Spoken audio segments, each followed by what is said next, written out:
Maju terus untuk catur Indonesia. Catur, yes. Indonesia, Jaya. yeay. Hai guys, welcome back to RL Chess. Terima kasih buat kalian yang udah klik video ini. Teman-teman, kali ini RL Chess akan bahas pertandingan yang sudah pastinya sangat kita tunggu, di mana peringkat 1 dunia berhadapan dengan peringkat 2 dunia secara rating video saat ini. Yaitu Magnus Carlsen yang peringkat 1 dunia akan berhadapan dengan Ding Liren, pecatur dari Cina yang merupakan peringkat 2 dunia. Perlu diketahui juga ya bahwa Magnus sangat respect banget nih sama Ding Liren. Kalau kalian tahu, Ian Nepomniachtchi menjadi penantang Magnus di edisi sebelumnya, perebutan gelar juara dunia. Dia bilang dalam press conference-nya kalau saya mengira bahwa Ding Liren yang akan menjadi penantang saya dalam perebutan gelar juara dunia. Tapi ternyata Ian Nepomniachtchi yang menjadi penantang dia. Teman-teman, langsung saja kita bahas partainya. Mereka bertemu dalam lanjutan Mayweather Champion Chess Tour 2022 seri Chessable Master. Sistem waktunya adalah 15 menit dengan tambahan 10 detik setiap melangkahnya. Dan permainan ini dilakukan secara online atau daring. Ding memulai dengan C4, pembukaan Inggris. C4 ini juga sebenarnya senjata dari Magnus ya. Apakah Ding bermain mental dengan Magnus Carlsen? Kita nggak tahu juga. Kemudian Magnus jawab dengan G6 dan Ding melanjutkan dengan D4. Magnus jalan kuda F6, Ding jalan kuda F3. Kemudian hitam gajah G7, putih jalan E3. Pembukaan apakah ini, teman-teman? Ini merupakan King Indian Defense variasi kuda F3 dan gajah G7. Melanjutkan ini, Magnus menjawab dengan rokade pendek. Nah, teman-teman, pembukaan King Indian Defense ini yang pasti banyak banget pemain dunia yang menggunakan King Indian Defense sebagai senjata mereka. Sebut saja Garry Kasparov, kemudian Teimur Rajabov bermain dengan King Indian Defense. Bahkan Magnus juga menyontohkan di partai ini dia bermain dengan King Indian Defense. Jadi buat para pecatur pemula ya, kalian bisa pilih King Indian Defense ini untuk menjawab ketika putih bermain dengan D4 guys. Nah, kalau aku punya saran sih ikutin aja pemain dunia yang bermain dengan pembukaan ini. Kenapa? Karena pembukaan ini pastinya udah terbukti ya bagi juara dunia. Oke, putih melanjutkan dengan gajah E2, kemudian hitam B6. Putih jalan rokade pendek, hitam jalan gajah B7. Kemudian putih menteri C2. Ini masih fase perkembangan buah ya, teman-teman. Kemudian hitam jalan E6. Kemudian putih dobrak dengan B4. Nah, memang dalam karakteristik ketika kita berhadapan dengan King Indian Defense, baiknya sebagai pemain putih kita menyerang dari sayap menteri guys. Sementara hitam biasanya menyerang dari sayap raja. Oke. Kemudian hitam jawab A5. Dan putih menolak dengan B5. Ya tidak mungkin A3 ya. Tidak mungkin menjalankan A3 karena ada pinning dari benteng A8. Dan tidak memilih dengan jaga dengan gajah D2. Karena itu merusak struktur pion dan memberikan jalur A bagi pemain hitam. Kemudian hitam jawab D6 dan kuda C3 Ding Liren, Magnus kuda B D7. Ding melanjutkan dengan gajah A3. Jadi nggak usah A4 dulu tapi langsung gajah A3. Tujuannya apa? Ya dobrak dengan C5 ini guys. Kemudian hitam benteng E8, putih benteng A D1. Nah ini jelas banget ya bahwa di sini benteng A D1 mempining menteri di petak D8. So setelah ini akan dorong C5. Kemudian Magnus ngerespon langsung guys, menteri E7. Jadi putih tidak bisa dorong C5, kemudian Ding jalan benteng F, E1. Kemudian Magnus E5. Tujuannya apa? Ya langsung memberikan tekanan dari sayap raja. Kemudian putih pion D makan E5. Ya, Ding tidak menolak dengan menjalankan D5. Jika dia memilih D5, maka Magnus akan memplot kuda di petak C5 guys.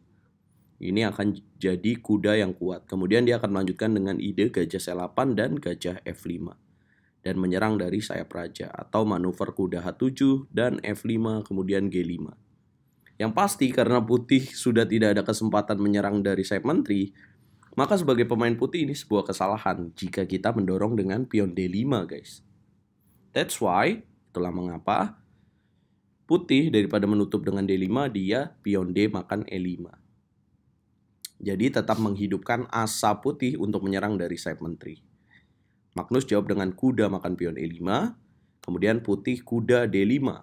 Membongkar jalur C ini tujuannya kalau terjadi pertukaran. Dan akhirnya memang terjadi pertukaran ya. Jika memilih menolak dengan menteri D8 hitam, maka putih akan melanjutkan dengan kuda makan kuda E5. Kalau dimakan pakai pion, ada buangan kuda E7. Skak dijaga oleh gajah, dan benteng mengancam menteri sob. Jadi skakster. Nah, kalau dimakan pakai benteng, apakah jawaban putih? Ya putih maka akan merespon dengan gajah F3 dengan ide kuda makan F6. Nah, ini kalau dimakan, kemudian putih makan, ini akan memberikan weakness atau kelemahan pada pion C7. Akan ada setup di sini, kemudian bisa saja menyusun 2 benteng di sini dengan 1 menteri ya, untuk memberikan tekanan pada pion C7. Itulah mengapa gajah pukul kuda D5, kemudian pion C makan D5, dan hitam kuda pukul kuda skak. Gajah pukul kuda, kemudian menteri D8. Tujuannya apakah ini menteri D8? Ya, tujuannya adalah untuk mengcover pion di petak C7, dan nextnya ingin kuda D7 guys. Ingin kuda D7 untuk kuda C5. Kalau langsung kuda D7 tadi jatuh ya pionnya. Walaupun ada benteng F8 tapi menteri B7 bisa. Dan itu akan bolak-balik ya. Jadi Magnus nggak mau dengan seperti itu. Kemudian putih menyerang dengan H4. Hitam kuda D7, putih H5. Kemudian kuda C5 menutup kelemahan pion C7 dan putih G3. Ini 20 langkah unggul putih ya teman-teman. Kemudian menteri F6, Magnus Carlsen mengancam gajah, raja petak G2, hitam menteri C3. Ya, ide yang cerdas ya. Ketika kita diserang, yang terbaik adalah bertahan. Salah satunya cara bertahan itu dengan menukar mayor piece teman-teman, yaitu menteri. Ya, harus dimakan karena how to defend this bishop ya, kalau nggak dimakan. Gajah makan menteri dan putih benteng H1, hitam raja G7. Kemudian benteng DC1, hitam gajah E5.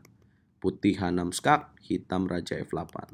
Putih benteng C4, setup benteng E7. Kemudian gajah C1, benteng A8 dan putih M4. Kemudian hitam gajah F6, putih gajah E3.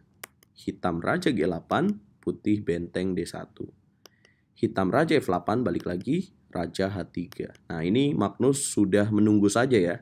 Karena bagi dia bagaimana mendobrak ini kalau menggerakkan kuda di petak C5 ini, maka kerugian banget nih pion C7-nya akan menjadi ancaman. Jadi dia ya pasrah aja menunggu, dan setup ini merupakan setup yang sulit ditembus oleh putih guys. Sementara bagi Ding dia ingin coba mengkonversi keunggulan ini jadi sebuah kemenangan. Tapi gimana caranya? Nah kita pantau dulu ya. Di sini diberikan pion di petak E4 dan Ding tidak mau ambil itu. Kalau diambil, apakah rugi? Ya rugi ya guys, karena kalau dimakan, makan benteng C7, ini jelas ada ancaman pada pion B6. Oke, raja F8 balik lagi, gajah F3 mondar-mandir, raja G2, ya Magnus menunggu, dan Ding coba men-setup dengan F3, kemudian Magnus hanya menunggu saja. Oke, kita tunggu momen berubah, dan F5 ya, sebagai bongkaran di sini, menarik gajah H8, gajah C2 dan F5. Ya, kita tahu tidak bisa dimakan ya, karena gajah di petak E3 akan jatuh. Dan kalau putih ambil kuda C5, maka ini menguntungkan bagi hitam, karena kalau dimakan, kemudian makan pion F5, akan datang benteng E2 skak. Kalau raja ke petak F1, akan ada pion G5. Nah ini memberikan tekanan di sini jelas, hanya menunggu, dan gajah D4, it's coming bro. And ini akan menyulitkan untuk Ding Liren. Jadi daripada unggul 1 pion tapi kalah ya memang tidak bisa diambil ya, itu racun. Dia pilih gajah G5, bentengnya 5, dan akhirnya mereka repetition move, bolak-balik ya, dan tetap tidak mengambil pion di petak M4 teman-teman. Oke, ini yang terjadi dan akhirnya mereka sepakat draw. Ya memang ya, ini menunjukkan bahwa keduanya sama-sama kuat teman-teman. Tapi mengakhiri babak kualifikasi di Mayweather Champion Chess Tour ini, Magnus Carlsen bilang bahwa dalam babak penyisihan ini selama 15 babak dia masih rapuh dan dia banyak mengeksplor opening-opening teman-teman. Dan pada akhirnya kedua pemain ini lolos ke babak 8 besar dan Magnus nanti akan berhadapan dengan David Anton Guijaro, sementara Ding kalau tidak salah berhadapan dengan Mamedyarov. Bagaimana menurut kalian teman-teman? Kalau saya sih jagoin Ding Liren ya untuk menjadi penantang juara dunia Magnus Carlsen dalam perebutan gelar juara dunia di Madrid nanti bulan Juni sampai Juli. Nah kalau kalian gimana nih guys? Kalian jagoin siapa? Oke, jangan lupa dukung terus Catur RL Chess untuk terus berkembang, dukung terus Catur Indonesia, dan ikutin Mayweather Champion Chess Tour hanya di YouTube RL Chess. Catur Yes, Indonesia, jaya bosku.